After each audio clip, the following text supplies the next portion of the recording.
तो हेलो, मेरा नाम है अभिषेक और स्वागत करता हूं बच्चों आप सभी का हमारे इस प्यारे से खूबसूरत से प्लेटफॉर्म पे जिसका नाम है जेआर ट्यूटोरियल्स। तो यार कैसे हो आप सभी लोग? आई होप आप लोग एकदम बढ़िया होंगे, आप लोगों की पढ़ाई एकदम बढ़िया चल रही होगी।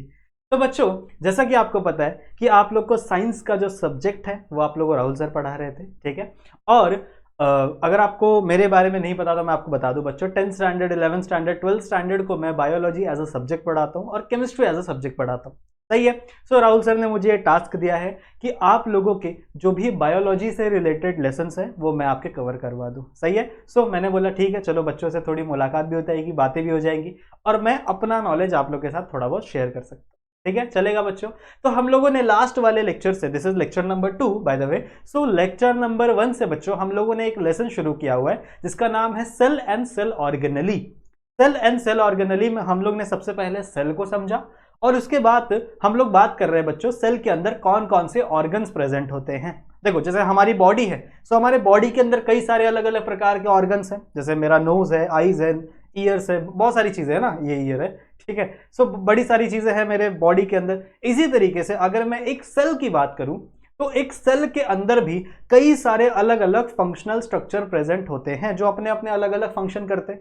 तो मैं ये कह सकता हूं कि एक सेल के अंदर जो फंक्शनल स्ट्रक्चर हैं, these are the organs of the cell. Cell के अंदर पड़े हुए वो ऑर्गन्स हैं और उन्हीं को मैं कहता हूं सेल ऑर्गेनली, ठीक है। उन्हीं को हम लोग क्या बोल रहे थे? Cell organelle. तो सेल के अंदर जितनी भी चीजें कंस्टिट्यूएंट हैं, सेल जितनी भी चीजों से मिलकर बना हुआ है, that all are come under the class of cell organelle, सही है। तो सेल ऑर्गेनली की बातें करना हम लोगों ने शुरू किया था हमारे लास्ट वाले लेक्चर से, उसी चीज को हम लोग कंटिन्यू करेंगे आज के इस लेक्चर के अंदर, सही बात है। हम लोगों ने ये सीख लिया था कि सेल वॉल क्या होता है, हम लोगों ने ये भी समझ लिया था कि सेल मेम्ब्रेन क्या होती है और उसके अंदर कौन से अलग अलग प्रकार के प्रोसेसेस चलते रहते हैं, सही है। लास्ट वाले लेक्चर में मैंने आपको ये चीजें बताई थी कि सेल वॉल क्या होता है, ठीक है। मैंने आपको समझाया था सेल प्लाज्मा मेम्ब्रेन यानी सेल मेम्ब्रेन क्या होती है। तो ये सारी चीजें ऑलरेडी कवर्ड है।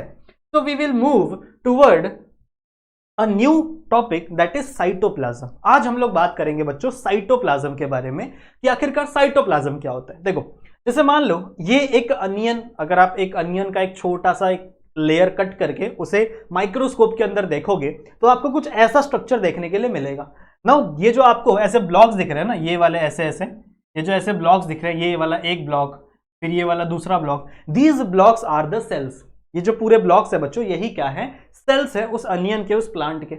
अब अगर आप इस सेल के अंदर देखोगे तो यहां पर कई सारे ऑर्गेनली आपको देखने के लिए मिलेंगे। जैसे मैंने बोला, बाहर आपका सेल वॉल रहेगा, सेल मेम्ब्रेन रहेगी, फिर इसके अंदर बहुत सारी चीजें रहेंगी, एंडोप्लाज्मिक रेटिकुलम, बड़ी सारी चीजें इसके अंदर प्रेजेंट होती हैं। तो सेल ऑर्गेनली जिस सरफेस पे प्रेजेंट होते हैं, जिस चीज के ऊपर प्रेजेंट होते हैं, उस चीज को हम लोग कहते हैं बच्चों साइटोप्लाज्म, ठीक है। If I talk about cytoplasm बच्चों, सो साइटोप्लाज्म उस चीज को कहते हैं, साइटोप्लाज्म बच्चों उस चीज को कहते हैं हम लोग जिसके ऊपर आपके दूसरे सेल ऑर्गेनली प्रेजेंट हो। जैसे मान लो आपको यहाँ पे देखो डॉट डॉट डॉट डॉट बहुत सारी चीज डॉट्स दिख रहे होंगे, वो क्या है? वो सारे अलग अलग सेल ऑर्गेनली होंगे, ठीक है। कोई भी अलग अलग सेल ऑर्गेनली होगा तो वहां पर जिस सरफेस पे वो सेल ऑर्गेनली प्रेजेंट है, that surface is known as cytoplasm, सही बात है, ठीक है। तो सबसे पहली बात कि ये एक सॉलिड रिजिड स्ट्रक्चर नहीं रहता, साइटोप्लाज्म कोई सॉलिड रिजिड स्ट्रक्चर नहीं है। It is liquid like substance. कैसा कैसा रहता है बच्चों? ये लिक्विड लाइक सब्सटेंस, लिक्विड जैसा है जिसके ऊपर बाकी के सेल ऑर्गेनलीज हेल्ड किए हुए हैं। अब इसी के ऊपर कई सारी अलग अलग प्रोसेसेस होती है, जितने भी सेल के अंदर रिएक्शंस हो रहे, ऑल द रिएक्शंस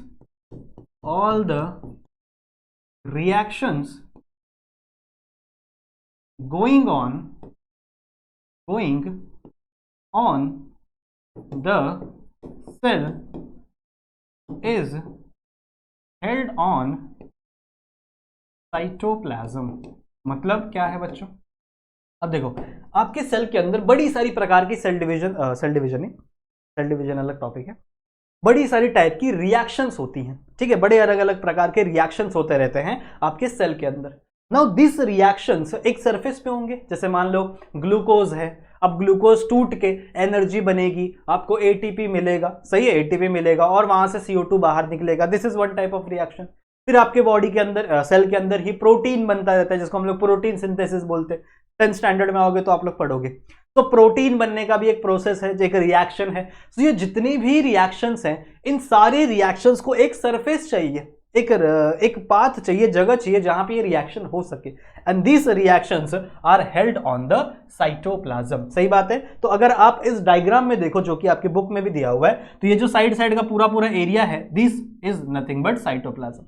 अब आप बोलोगे सर ये बीच वाला एरिया साइटोप्लाज्म हो सकता है ना? नहीं, ये बीच वाला जो खाली एरिया है ना, दिस इज द वैक्यूल। इसकी बातें भी हम लोग करेंगे आगे लेक्चर में। सो यहाँ पे दिया हुआ है, देखो, हाँ देखो, दिस इज द वैक्यूल। ये जो खाली वाली जगह है, इसके अंदर बहुत सारी चीजें भरी हुई रहती है। जब हम लोग वैक्यूल पढ़ेंगे तब हम लोग बात करेंगे। बट इस वैक्यूल को छोड़ के जो पूरा सरफेस है, ये पूरा का पूरा सरफेस क्या है बच्चों? साइटोप्लाज्म। इवन वैक्यूल भी साइटोप्लाज्म के ऊपर ही रहता है, समझ रहे हो? अगर मैं वैक्यूल को निकाल दूं तो पूरा का पूरा सरफेस क्या हो जाएगा? आपका साइटोप्लाज्म ही कहलाएगा। समझ में आ गया साइटोप्लाज्म क्या होता है?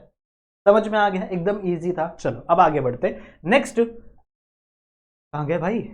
नेक्स्ट हमारे ऑर्गन की तरफ। अच्छा, एक और बात, एक और ऑर्गन मिस हो गया शायद। हाँ, next organ is nucleus. Now nucleus is the most important, nucleus is the most important organ, most important organelle कह सकते हो आप। मतलब अब भैया इसको इतना ज्यादा भाव क्यों दे रहे हैं हम लोग?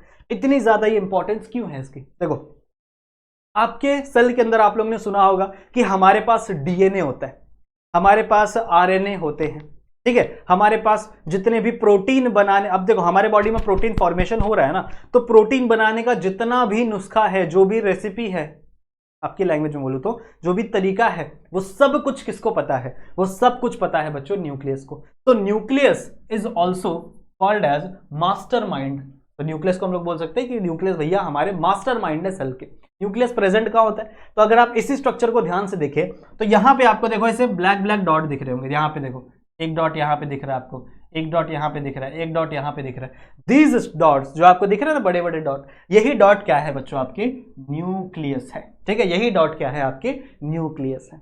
नाउ न्यूक्लियस एक अलग सा ही स्ट्रक्चर है, ठीक है? ऐसा आप कह सकते हो, अलग सा ही एक छोटा सा स्ट्रक्चर होता है जो कि खुद डबल मेम्ब्रेन है, ठीक है? जो कि क्या है बच्चों? खुद डबल मेम्ब्रेन है। और इसकी मेम्ब्रेन में ना छोटे छोटे पोर्स होते हैं। इसके मेम्ब्रेन में यहाँ पे ऐसे छोटे छोटे होल आपको देखने के लिए मिलेंगे, छोटे छोटे पोर्स आपको देखने के लिए मिलेंगे। अब इन पोर्स का क्या काम है? These are the pores, these are the pores, ठीक है? आप थोड़ा इसको 3D में इमेजिन करो। जैसे मान लो एक फुटबॉल की बॉल है, ठीक है? अब उस बॉल में आपको बड़े सारे छेद कर दो, वैसा कुछ दिखता है आपका न्यूक्लियस। अब ये पोर्स है क्यों? देखो, न्यूक्लियस के अंदर जो भी स्ट्रक्चर है, बताऊंगा उसके बारे में। जब यहां पर प्रोटीन का फॉर्मेशन हो जाता है, जैसे मान लो प्रोटीन का फॉर्मेशन हो रहा है, आरएनए का फॉर्मेशन हो रहा है, तो ये आरएनए क्या हमेशा न्यूक्लियस में ही रहेगा? नहीं भैया, ये तो बाहर जाएगा ना। बाहर आपका सेल पड़ा हुआ है, suppose this is the cell and this is the cytoplasm, ये पूरा का पूरा साइटोप्लाज्म है। तो भाई इसके अंदर जो भी प्रोटीन्स का फॉर्मेशन हो रहा है, जो भी आरएनए का फॉर्मेशन हो रहा है यहाँ पे, इन सबको क्या करना है? यहाँ से बाहर निकलना है बच्चों। ये अंदर ही पैक होके नहीं रहेंगे ना। इनका फॉर्मेशन ही क्यों हुआ है? ताकि बाकी की प्रोसेसेस अच्छे से हो सके, बाकी के जितने भी रिएक्शंस है वो अच्छे से हो सके। इन सबके रिएक्शंस होने के लिए ही इन आरएनए या डीएनए का फॉर्मेशन हो रहा है। सो इन लोगों को बाहर आने के लिए यहां से पोर्स रखे गए हैं, समझ रहे हो? तो इन पोर्स के थ्रू यहां से आरएनए प्रोटीन्स क्या होते हैं बच्चों? बाहर निकलते हैं। सही बात है। तो these pores are very important for removal of this RNA और प्रोटीन। बात समझ में आ गई? फिर बच्चों इसके अंदर अगर हम लोग थोड़ा डिटेल में बात करें तो इसके अंदर एक आप कह सकते हो एक स्ट्रिंग जैसा ऑब्जेक्ट रहता है, ऐसा कुछ स्ट्रक्चर रहता है। मतलब समझ लो एक धागा है और धागे के ऊपर बहुत सारी मोतियां बना दी मैंने। मान लो मैंने धागे के ऊपर बहुत सारी मोतियां पिरो दी, तो ये आपका नॉर्मल सा धागा है और इसके ऊपर ऐसे मोतियां लगी हुई, सपोज दैट, ऐसा इमेजिन करो। तो कुछ ऐसा सा स्ट्रक्चर प्रेजेंट होता है न्यूक्लियस के अंदर। न्यूक्लियस के अंदर कुछ ऐसा स्ट्रक्चर प्रेजेंट होता है, जैसे मान लो एक थ्रेड है और थ्रेड के ऊपर ऐसे मोतियां रखी हुई हैं। इस स्ट्रक्चर को हम लोग कहते हैं क्रोमैटिन, ठीक है? इस स्ट्रक्चर को हम लोग क्या बोलते हैं बच्चों? क्रोमैटिन। बात समझ में आ रही है? इसको हम लोग क्या बोलते हैं? क्रोमैटिन। अब क्रोमैटिन का मतलब क्या है? क्रोमैटिन है क्या बच्चों? ये मोतियां थोड़ी है। मैं तो आपको सिर्फ समझाने के लिए बता रहा हूं ना, मैं तो आपको सिर्फ इमेजिनेशन करवाने के लिए बता रहा हूं कि yes you can imagine like that way कि एक धागा है जिसके ऊपर थोड़ी थोड़ी मैंने मोतियां पिरो दी हैं। But it is not actually that thread and pearls, ऐसा कुछ एक्चुअल में नहीं है ना। दीज आर एक्चुअली, ये जो एक है ना बच्चों, इसको हम लोग कहते हैं सेंट्रोजोम, एक आपका सेंट्रोजोम है, और इसके अंदर प्रेजेंट होता है क्रोमोजोम। के अंदर क्या प्रेजेंट होता है बच्चों? Chromosome. And I am damn sure chromosome का नाम आपने सुना होगा कहीं ना। क्रोमोजोम का स्ट्रक्चर कुछ ऐसा सा होता है, ऐसा सा होता है, और ये प्रेजेंट रहते हैं बच्चों इन धागों के अंदर। अब क्रोमोजोम में क्या है? क्रोमोजोम में बच्चों कुछ इस तरीके का स्ट्रक्चर प्रेजेंट होता है, that is nothing but DNA, that is nothing but DNA. और इस डीएनए के पास सारी इंफॉर्मेशन है आपकी, आपके नाक का साइज कैसा होना चाहिए, आपकी आंखों का कलर कैसा होना चाहिए, आपके बालों का स्ट्रक्चर कैसा होना चाहिए, आपकी हाइट कितनी होनी चाहिए, एवरीथिंग, आपकी बॉडी के जितने भी कैरेक्टर्स हैं वो सब कौन डिसाइड करता है? वो सब डिसाइड करता है आपका DNA. So DNA is the master molecule, you can write like that, DNA is the master molecule. और ये प्रेजेंट कहां पे है? ये प्रेजेंट है बच्चों आपके क्रोमोजोम के अंदर। क्रोमोजोम कहां पे है? इस क्रोमैटिड के अंदर। क्रोमैटिड कहां पे है? क्रोमैटिड है न्यूक्लियस के अंदर, समझ रहे हो? सो nucleus is very important, nucleus बहुत इंपॉर्टेंट हो जाता है। साथ ही के साथ इसके अंदर आरएनए भी प्रेजेंट होता है। डीएनए तो देखो ऐसे प्रेजेंट है, पर आरएनए खुला घूमता रहता है, आरएनए को ऐसा कोई स्ट्रक्चर नहीं मिला, सो आरएनए आपका खुला घूमता रहता है। आरएनए भी कई सारे चीजों में हेल्प करता है, जैसे मान लो प्रोटीन का फॉर्मेशन करना हो तो उसमें हेल्प करेगा, प्रोटीन बिल्डिंग में हेल्प करता है, बड़ी सारे इसके भी अलग अलग फंक्शन। बात समझ में आ गया? सो ये आरएनए भी आपको कहां मिलेगा? ये भी आपको मिलेगा इस न्यूक्लियस के अंदर।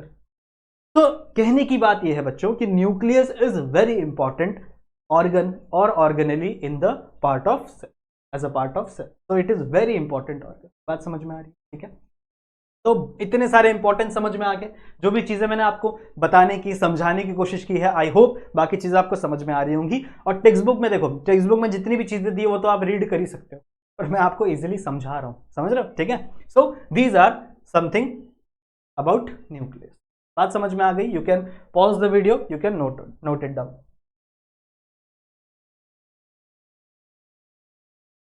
डन? पॉज किए, नोट किए, चलो let's move to next part, that is endoplasmic reticulum. इसी को हम लोग कहते हैं ER, प्यार से कहते हैं E। Now if you see, ये है बच्चों स्ट्रक्चर एंडोप्लाज्मिक रेटिकुलम का। दो प्रकार के एंडोप्लाज्मिक रेटिकुलम होते हैं एक्चुअल में। एक होता है रफ एंडोप्लाज्मिक रेटिकुलम, एक होता है सॉफ्ट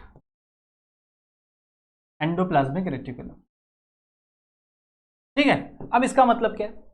अगर आप ध्यान से देखो तो यहां पे आपको बहुत सारी फोल्डिंग्स दिख रही होगी, एक नेट जैसा स्ट्रक्चर दिख रहा होगा, दिख रहा हो ना? यहां पे आपको कुछ फोल्डिंग्स और you can say net like substance, net like folding आपको दिख रही होगी। This thing in the cell is known as endoplasmic reticulum. ठीक है, इसी को हम लोग क्या बोलते हैं? Endoplasmic reticulum. ये प्रेजेंट कहां रहता है? ये प्रेजेंट रहता है बच्चों न्यूक्लियस के बाजू बाजू में। सपोज दैट ये आपका न्यूक्लियस है, ठीक है, सपोज दैट ये आपका न्यूक्लियस है, तो न्यूक्लियस से ही चिपका रहेगा। जैसे मान लो ऐसे निकल जाएगा, ऐसा निकल जाएगा, यहां से निकल गया, समझ रहे हो? ये दिख रहा है, ऐसे फोल्डिंग्स दिख रही है आपको। ये जो फोल्डिंग्स है ये किसके बाजू में बनी है? ये एग्जैक्ट बनी है आपके न्यूक्लियस के बाजू में। एक्चुअल में न्यूक्लियस की जो मेम्ब्रेन होती है ना, आउटर मेम्ब्रेन, वही कंटिन्यू करती है और वही क्या फॉर्म करती है बच्चों? आपका एंडोप्लाज्मिक रेटिकुलम फॉर्म करती है। तो पोजीशन समझ में आ गया, कहां प्रेजेंट होंगे ये समझ में आ गया, सही है? कहां प्रेजेंट होंगे वो समझ में आ गया। कहां पे मिलेंगे आपको? ये आपको मिलेंगे ये न्यूक्लियस के आजू बाजू, यहां पे अपने स्ट्रक्चर में भी देखो। So this is the nucleus, and nucleus की मेम्ब्रेन, जो बाहर वाली मेम्ब्रेन है देखो, यहां पे यही कंटिन्यू कर रही है और ऐसे फोल्डिंग्स फॉर्म कर रही है, and this folding is nothing but your endoplasmic reticulum. मैंने आपको बताया बच्चों दो प्रकार के एंडोप्लाज्मिक रेटिकुलम है, एक आपका रफ एंडोप्लाज्मिक रेटिकुलम और एक आपका सॉफ्ट एंडोप्लाज्मिक रेटिकुलम। अब रफ और सॉफ्ट क्यों? देखो, अगर आप ध्यान से देखो तो यहां पर जो एंडोप्लाज्मिक रेटिकुलम है, यहां पर अगर आप ध्यान से देखो तो इसके ऊपर ऐसे छोटे छोटे आपको डॉट्स देखने के लिए मिलेंगे। Can you see this little dots यहां पर, छोटे छोटे। ये डॉट्स क्या हैं? दीज आर द राइबोसोम्स, इनको हम लोग कहते हैं राइबोसोम्स। तो बच्चों एंडोप्लाज्मिक रेटिकुलम के कुछ पार्ट पर ऐसे बड़े सारे राइबोसोम्स लगे हुए रहते हैं। अब मान लो कोई एक सरफेस है, ठीक है, कोई एक सरफेस है, अब उस सरफेस पे बहुत सारे आपको फोड़े आ गए, जैसे मान लो आपका फेस है और फेस पे बहुत सारे छोटे छोटे छोटे छोटे फोड़े आ गए, तो आपका ये सरफेस रफ हो जाएगा ना, आपको एकदम स्मूथ स्मूथ फील होगा, क्या नहीं यार क्या त्वचा है मेरी ऐसा आपको फील होगा क्या? नहीं होगा ना, क्योंकि आपके चेहरे पे फोड़े आ चुके हैं। Imagine just like that. तो वैसे ही बच्चों इसके ऊपर छोटे छोटे फोड़े आ गए, इसके सरफेस पे छोटे छोटे फोड़े आ गए, वो फोड़े है क्या? वो है राइबोसोम। राइबोसोम आगे चिपक गए, ठीक है, राइबोसोम आगे इसके ऊपर चिपक गए, जिसकी वजह से ये क्या कर पाते हैं, ये क्या कर देते हैं, इसकी सरफेस को रफ कर देते हैं। तो it's feel like rough endoplasmic reticulum, ये रफ हो जाता है। वही बच्चों कुछ पार्ट ऐसे हैं, देखो ये वाला जो पार्ट है, ये वाला पार्ट, इसके ऊपर आपको राइबोसोम चिपके हुए देखने के लिए नहीं मिलेंगे। तो अगर आपके चेहरे पे फोड़े नहीं है तो आपका चेहरा क्या हो जाएगा, एकदम सॉफ्ट, एकदम स्मूथ, सही है। तो स्मूथ एंडोप्लाज्मिक रेटिकुलम भी बोल सकते हो, रफ सॉफ्ट एंडोप्लाज्मिक रेटिकुलम भी बोल सकते हो इसी को। तो these are the part. Now what is the function, इसका फंक्शन क्या है, देखो बड़ा इंपॉर्टेंट फंक्शन। आपके सेल के अंदर जितने भी प्रोटीन्स हैं, जो भी प्रोटीन्स एक्चुअल में बनते हैं, ठीक है, वो उनका फॉर्मेशन कौन करता है, उनका फॉर्मेशन करता है आपका एंडोप्लाज्मिक रेटिकुलम। तो सबसे पहला है function, formation of very important proteins, ऐसा लिख दो, वेरी इंपॉर्टेंट प्रोटीन्स, सही है, ठीक है, बड़े सारे अलग अलग इंपॉर्टेंट प्रोटीन्स का फॉर्मेशन करता है आपका एंडोप्लाज्मिक रेटिकुलम। समझ रहे हो, इसको आप कंडक्शन ऑफ प्रोटीन भी बोल सकते हो, इसी चीज को आप अच्छे भले लैंग्वेज में कंडक्शन ऑफ प्रोटीन भी लिख सकते, चलेगा। कंडक्शन मतलब यही प्रोटीन का फॉर्मेशन। दोस्तों एक और बहुत ज्यादा इंपॉर्टेंट फंक्शन होता है हमारे एंडोप्लाज्मिक रेटिकुलम का। कौन सा फंक्शन? सपोज मान लो जो आप खाना खा रहे हो, ठीक है, या फिर जो आप सांस ले रहे हो, उसके थ्रू अगर आपके बॉडी में कोई भी टॉक्सिन आ जाए, ठीक है, फॉर एन एग्जांपल अगर आपके बॉडी में गलती से कोई भी टॉक्सिन एंटर कर जाए, जिस वजह से आप खाना खा रहे थे या पानी पी रहे थे, समझ रहे हो, उसके अंदर से अगर कोई टॉक्सिन एंटर कर जाए आपकी बॉडी के अंदर, तो एंडोप्लाज्मिक रेटिकुलम का यहां पर भी एक बहुत इंपॉर्टेंट रोल निकल के आता है। एंडोप्लाज्मिक रेटिकुलम क्या करेगा, उस टॉक्सिन को सबसे पहले वो कन्वर्ट करेगा वाटर सॉल्युबल टॉक्सिन में, ठीक है, सबसे पहले किसमें कन्वर्ट करेगा, वो वाटर सॉल्युबल सब्सटेंस में कन्वर्ट करेगा। वाटर सॉल्युबल मतलब क्या होता है, ऐसी चीजें जो वाटर में मिक्स हो जाए, सही बात है, ठीक है। तो सबसे पहले ये कन्वर्ट करेगा इसे वाटर सॉल्युबल टॉक्सिन में, वाटर सॉल्युबल सब्सटेंस में, और जिसके थ्रू, वाटर के थ्रू आपकी बॉडी से ये टॉक्सिन क्या हो जाएंगे, बाहर निकल जाएंगे। So you can write like this, move out of the body, मतलब आपकी बॉडी से ये बाहर चले गए। तो बहुत इंपॉर्टेंट रोल है भैया। गलती से अगर आपकी बॉडी के अंदर कोई टॉक्सिन आ गया जो इतनी ज्यादा क्वांटिटी में नहीं है, जैसा आप लोगों ने देखा होगा ना बहुत सारे मूवीज में, जो लोग रहते जहर खा लेते फिर मर जाते, एक्चुअल में वो बहुत ज्यादा कॉन्सेंट्रेटेड होता है, ठीक है। लेकिन अगर थोड़ा बहुत अमाउंट ऑफ कॉन्सेंट्रेशन आ गया, बहुत ही थोड़ा अमाउंट ऑफ कॉन्सेंट्रेशन, तो वहां पर आपका एंडोप्लाज्मिक रेटिकुलम काम करेगा, सही है। उसका काम क्या है बच्चों, वो क्या करेगा, उस टॉक्सिन को वाटर सोल्यूबल करेगा और उसके बाद उसे आपके बॉडी से बाहर निकाल देगा। सो बहुत इंपॉर्टेंट ऑर्गन है बच्चों आपका एंडोप्लाज्मिक रेटिकुलम। आई होप आप लोग समझ गए होंगे एंडोप्लाज्मिक रेटिकुलम के बारे में, थोड़ी बहुत इंट्रोडक्टरी चीजें, ठीक है, इतना ही आप लोग को जानना था। चलो अब बात करते हैं बच्चों हमारे नेक्स्ट और एक बहुत इंपॉर्टेंट सेल ऑर्गेनेली के बारे में, जिसे हम लोग कहते हैं गोल्जी कॉम्प्लेक्स, या फिर इसी को आप गोल्जी एपरेटस भी कह सकते हो, सेम नाम, दोनों के सेम नाम। नाउ अगर आप गोल्जी एपरेटस की बात करो तो ये जस्ट बाजू में लगा हुआ रहता है एंडोप्लाज्मिक रेटिकुलम के। जैसे मान लो अगर यहां पर आपका न्यूक्लियस है, न्यूक्लियस के बाजू में यहां पे लगा हुआ आपका, मान लो आपका, this is suppose that you have endoplasmic reticulum. अब मेरी डायग्राम इतनी अच्छी नहीं है, ठीक है, तो यहीं पे बच्चों कुछ इस तरीके से, ऐसे यहां से छोटे छोटे आपको ब्लॉक देखने के लिए मिलेंगे, ऐसे कुछ छोटे छोटे ब्लॉक देखने मिलेंगे, and this organelle is nothing but a Golgi complex, ठीक है। इस ऑर्गेनेली को बच्चों हम लोग क्या बोलते हैं, गोल्जी कॉम्प्लेक्स, जिसका डायग्राम भी मैंने यहाँ पे दिखाया हुआ है, ठीक है। अब अगर आप देखो तो यहां पे बच्चों 5 से लेके 8 तक ऐसे छोटे छोटे आप लोग को ब्लॉक्स देखने के लिए मिल रहे हैं। इस ब्लॉक्स को हम लोग कहते हैं सिस्टार्ने, ठीक है, क्रिस्टार्ने, सिस्टार्ने, कैसा भी आप कह सकते हो। तो सिस्टार्ने कहते हैं इस छोटे छोटे ब्लॉक्स को। देखो यहाँ पे भी लिखा हुआ है, ये देखो यहाँ पे, ठीक है। तो ये आपका एक ब्लॉक है, ये आपका एक ब्लॉक है, ये आपका एक ब्लॉक है। तो ऐसे 5 से 8 ब्लॉक से आपका ये गोल्जी एपरेटस, 5 से 8 सिस्टारने का आपका ये गोल्जी एपरेटस बना हुआ है, गोल्जी कॉम्प्लेक्स बना हुआ है। Now what is the primary function of this, क्यों भैया इसकी जरूरत है? एक्चुअल में आपका जो गोल्जी कॉम्प्लेक्स है it acts like a packing factory.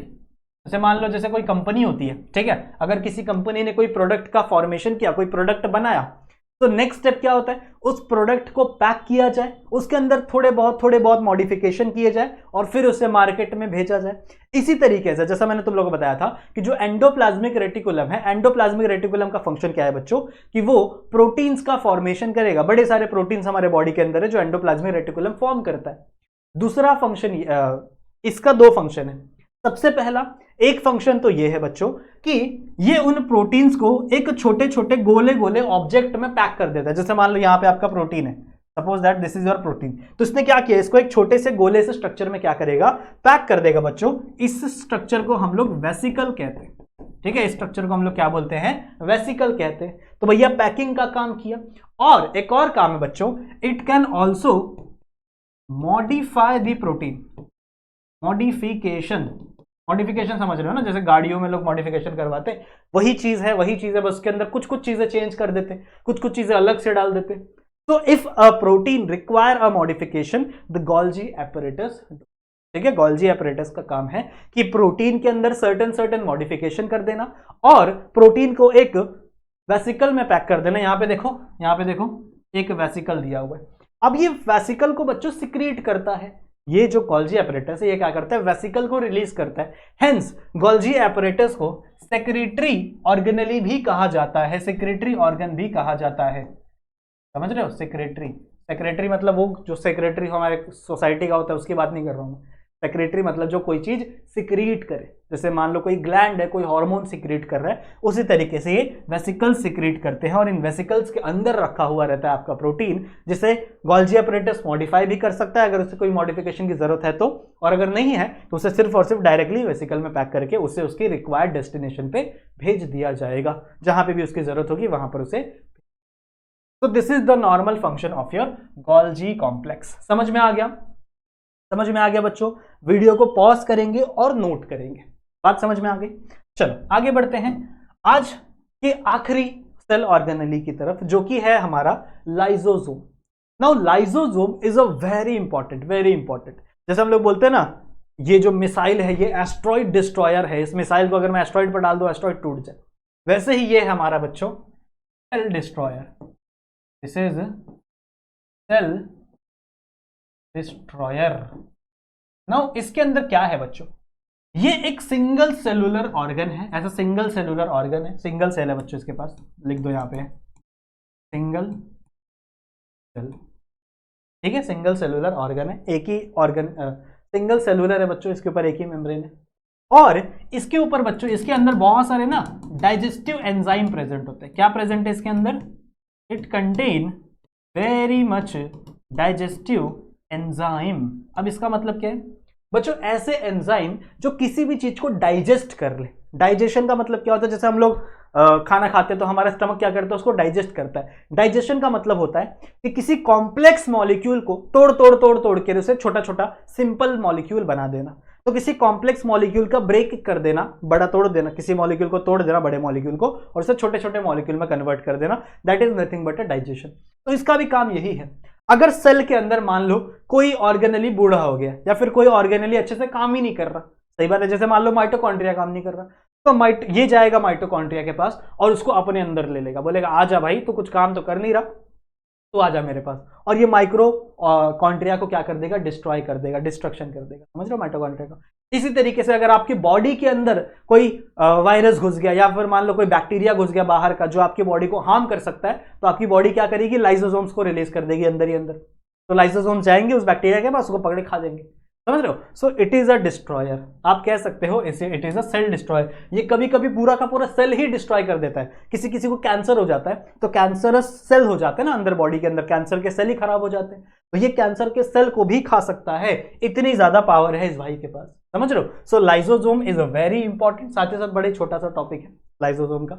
And आपको समझ में आ गया होगा कि लाइसोसोम एक ऐसा सेल ऑर्गेनेल है बच्चों जो क्या कर सकता है, डिस्ट्रक्शन, मतलब कोई भी उसे दिखेगा तो उसे खा जाएगा, डाइजेस्ट कर सकता है, because it has a digestive enzyme और सिंगल मेम्ब्रेन से बना हुआ है।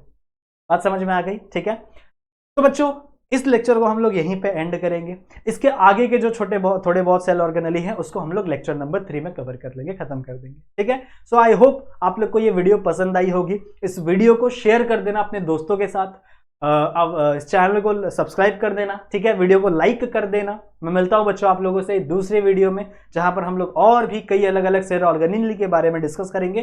तब तक के लिए अपना ख्याल रखना and keep study. Bye bye.